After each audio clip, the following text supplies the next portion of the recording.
Well, hi everybody.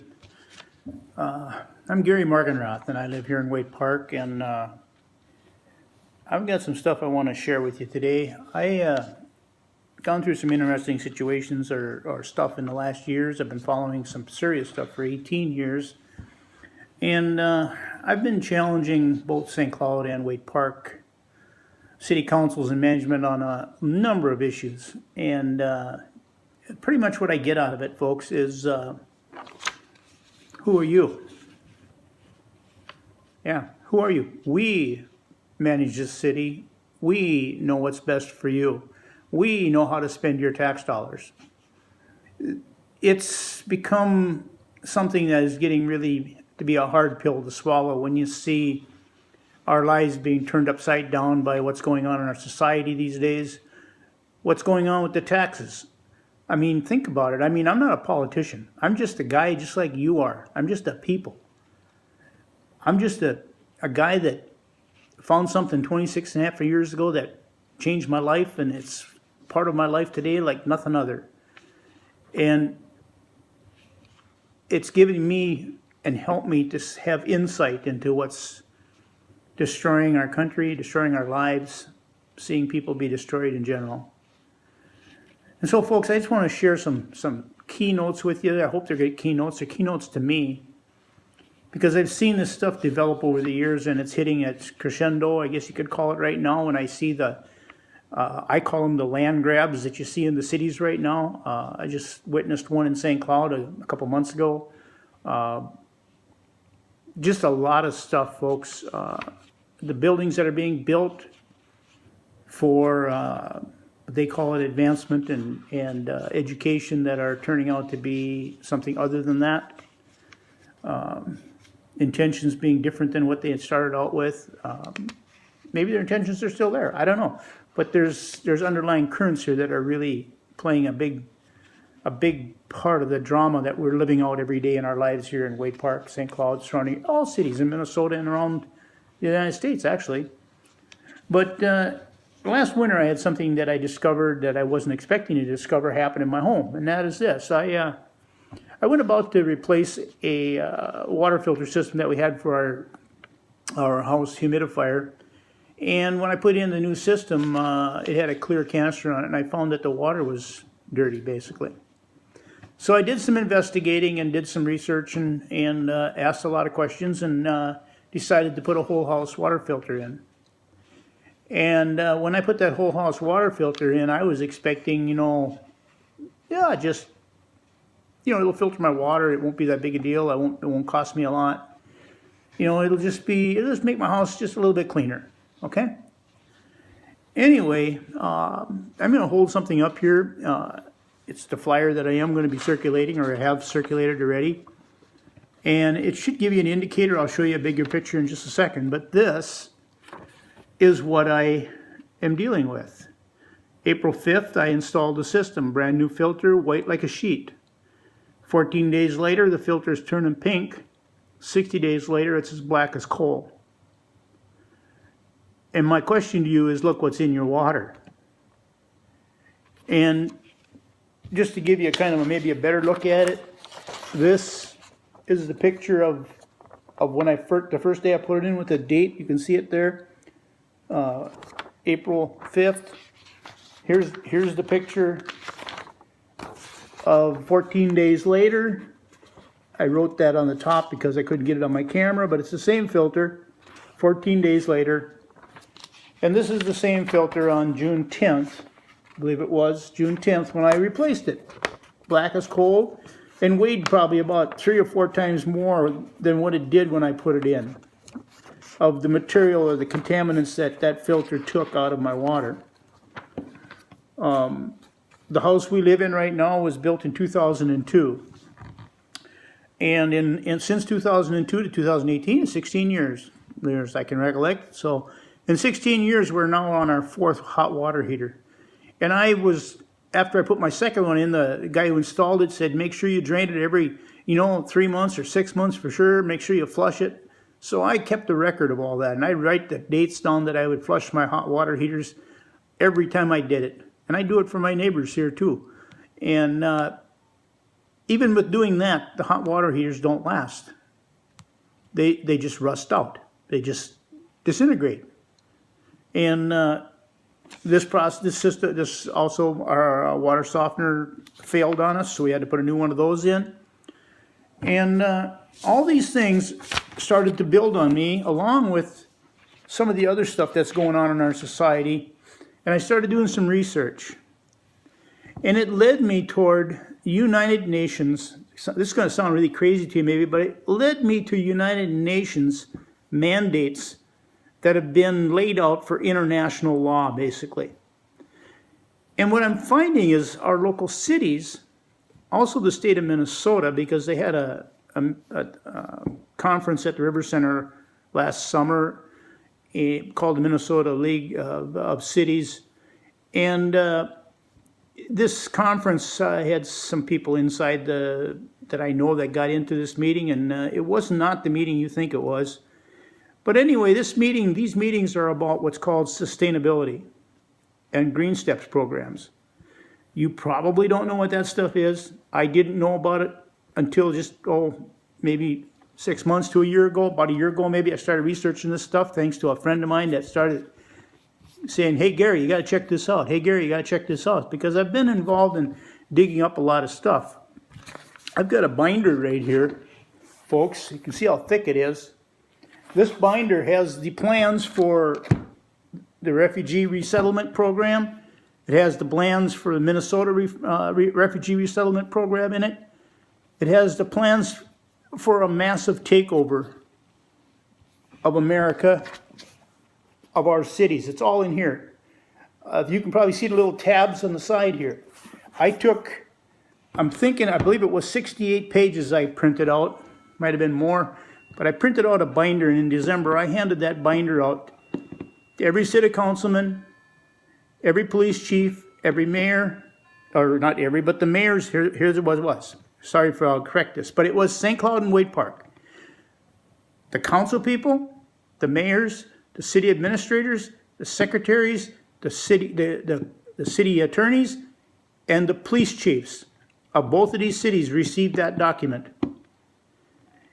And I hate to say this to you, but I challenged Mayor Kleiss in St. Cloud. I challenged people here in Wade Park about that information I gave them, and they disregarded their information. They disregarded it and basically threw it in a trash can because they didn't think it probably wasn't relevant to what they were doing.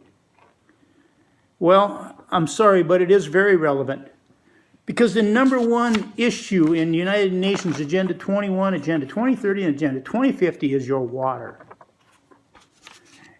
And if you want to check in on that, take and do the research on my website, www.gary4wpcc.com. You will find information on all three of those, 21, 30, and 2050, and what they're doing through sustainability and programs to basically control us, to take us and put us in a box. I have been doing research and finding out that, and what I'm noticing actually, is that Minnesota parallels California in the programs that they're implementing and how they're carrying them out. And they make them look really pretty on the front. I'm telling you, really pretty. Really, really pretty. But there's an undercurrent there that'll drag you down. I have an article that I found here. It says Your Water and Agenda 21. And in this article, and if I can find it here real quick,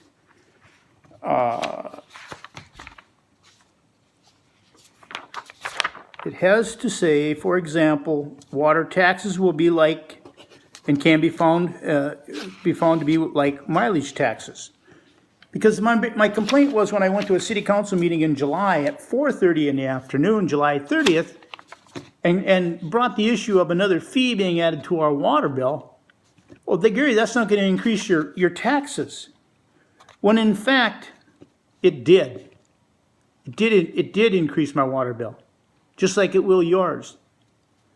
And they just kind of blew it off. The deal with the dirty water, I was told by the city manager, that because I live on the end of a cul-de-sac, I can expect to have dirty water. So after I find that out, I talked to one of my neighbors who's on the main line, and he says, Gary, I got the same problem. And I confront them on a city council meeting, a special one at 4:30 in the afternoon, when nobody else could come. I just happened to look on the website and spotted it there. At that meeting, they approved $120,000 worth of your money to be spent on taking trees out for an amphitheater that we don't need and replacing cement in the fire hall to a contractor they already had their mind made up who they were going to use. I'm saying this, part of this, to say this to you folks: you need to attend these council meetings.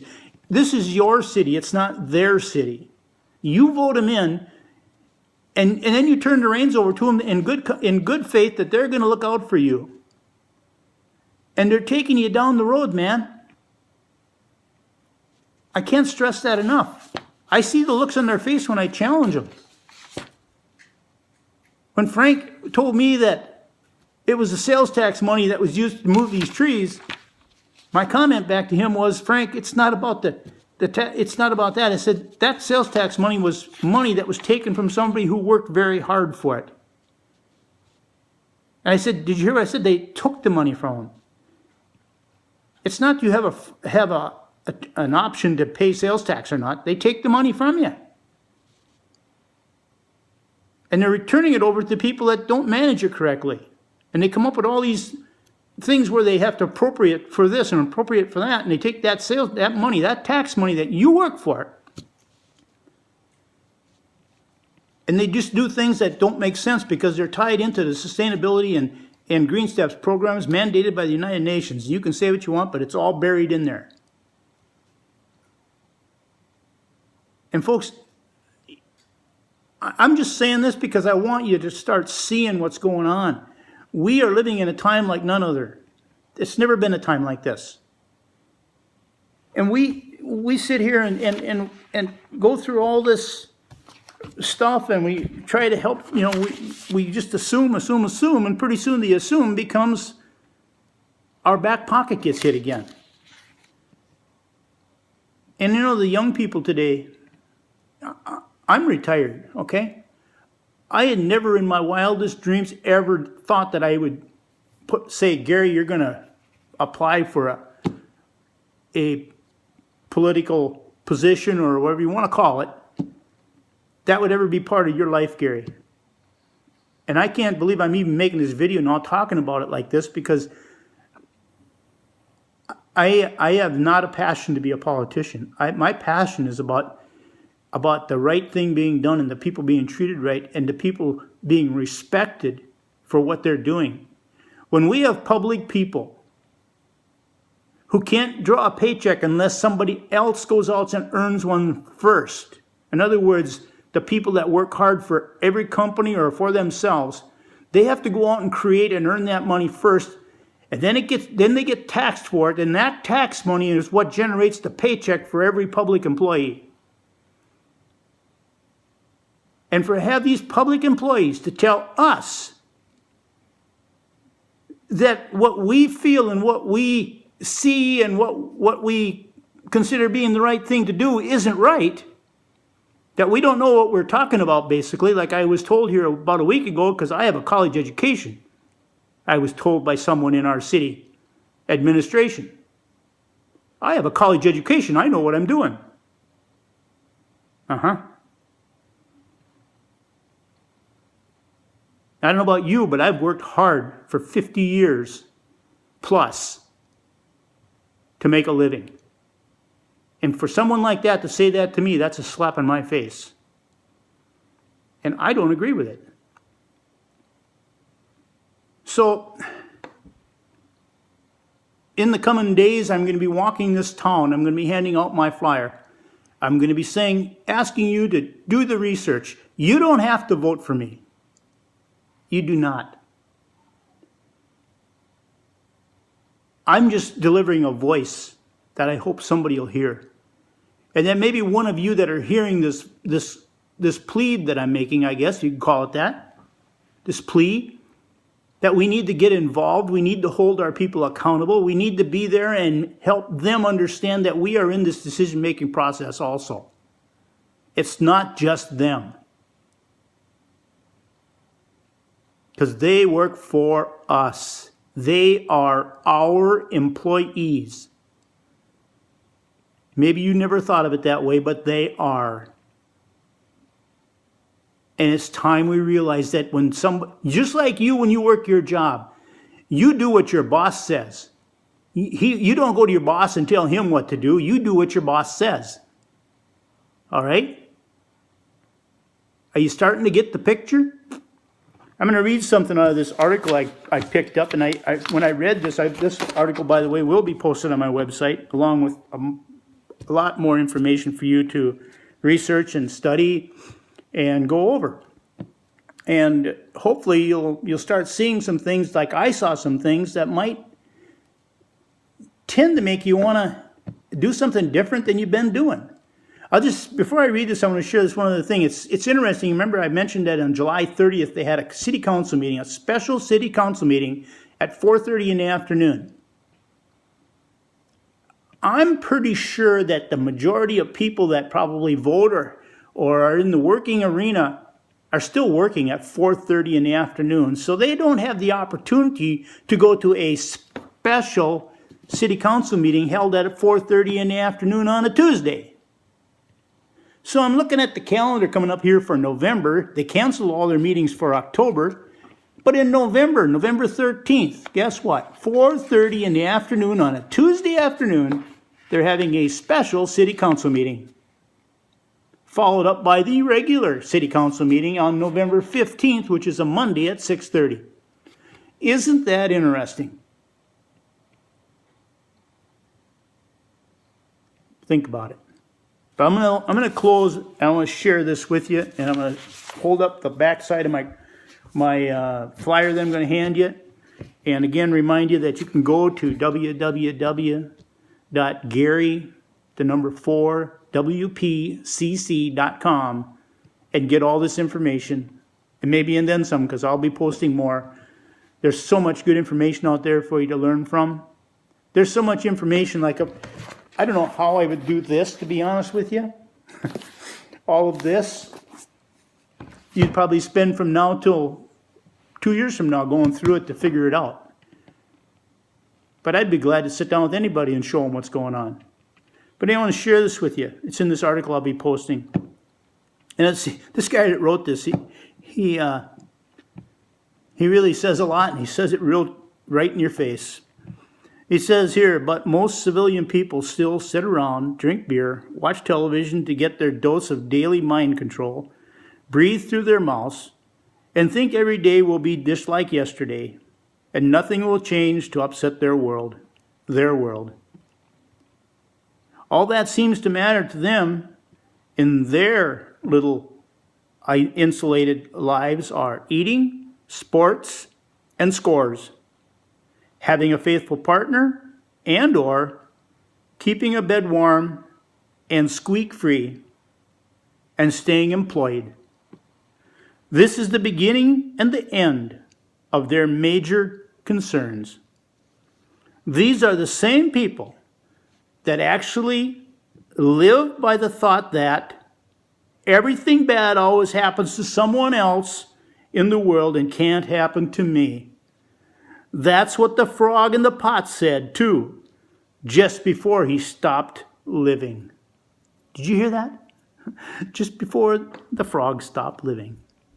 We're about to become that cooked frog if we don't wake up and smell the coffee, folks. It is right on our doorstep.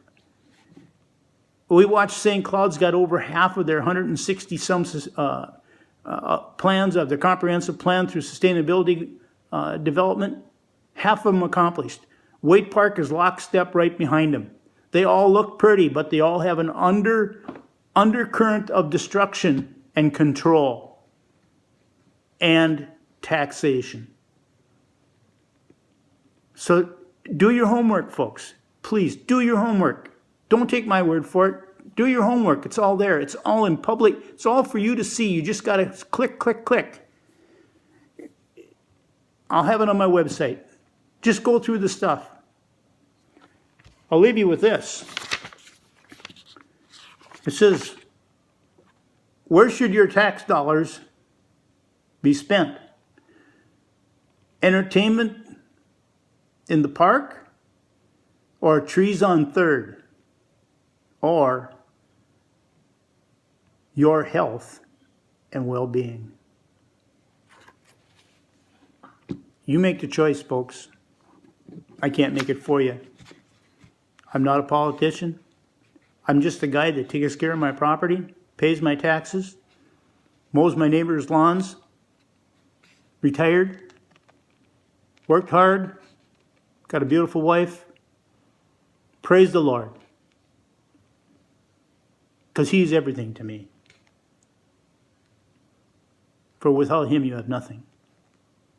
I'll leave you with that. Thanks, folks, for listening. I'll see you soon.